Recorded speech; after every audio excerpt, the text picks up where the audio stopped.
আমাৰ operation manager হিচাপে তেখেতে কৰ্মৰত আছিলে সাইদুল আলম লস্কৰ তেখেতে আমাক কোনো ধৰণৰ ইনফৰমেশ্যন দিয়া নাই যে আমি ডিউটিত তেওঁ জইন নাই আমাৰ এটেণ্ডেঞ্চ বুক আপোনালোকে চেক কৰিব পাৰে তাৰমানে ডিউটিলৈ নাহিলে সচৰাচৰ ডিউটিলৈ তেওঁ কেতিয়াবা দেৰিকৈও আহে আৰু কেতিয়াবা সোনকালেও আহে কিন্তু কথা হ'ল কি কালি তেখেতে আমি 1মান বজালৈকে চালোঁ যে তেখেত ডিউটিত মানে তেওঁ কেতিয়াবা দেৰিকৈ আহে তো ভাবিছোঁ যে দেৰিকৈ আহিব কিন্তু আমাক কোনো ধৰণৰ ইনফৰমেশ্যন নিদিয়াকৈ তেওঁ নাহিলেই গতিকে আৰু আমি পাছত গম পাব পাৰিছোঁ তেখেত ঘৰতো নাই কাৰণ তেখেতৰ মানুহগৰাকী ইয়ালৈকে আহিছিলে তেখেতৰ পৰা জানিব পাৰিছোঁ ঘৰতো নাই গতিকে এই সংক্ৰান্তত মোৰ বিশেষ ক'ব লগা নাই যিহেতু মানুহজন অন ডিউটিত নাছিলেই তো বাহিৰৰ পৰাই তেখেত ক'ত গৈছে কি কথা সেই সম্পৰ্কে আমাক কোনো ধৰণৰ আমাক খবৰো দিয়া নাই আৰু আমি এতিয়ালৈকে বেলেগৰ পৰা কোনো তথ্য লাভ কৰা নাই আৰক্ষীক জনাইছে আপোনাক ইতিমধ্যে আমি আৰক্ষীক জনোৱা হৈছে যে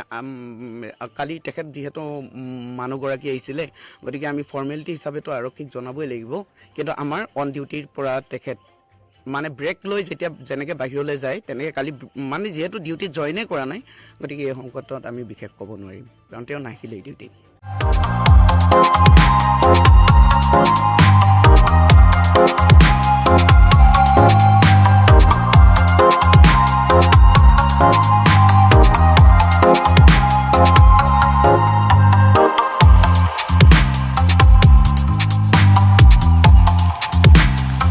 On the beat.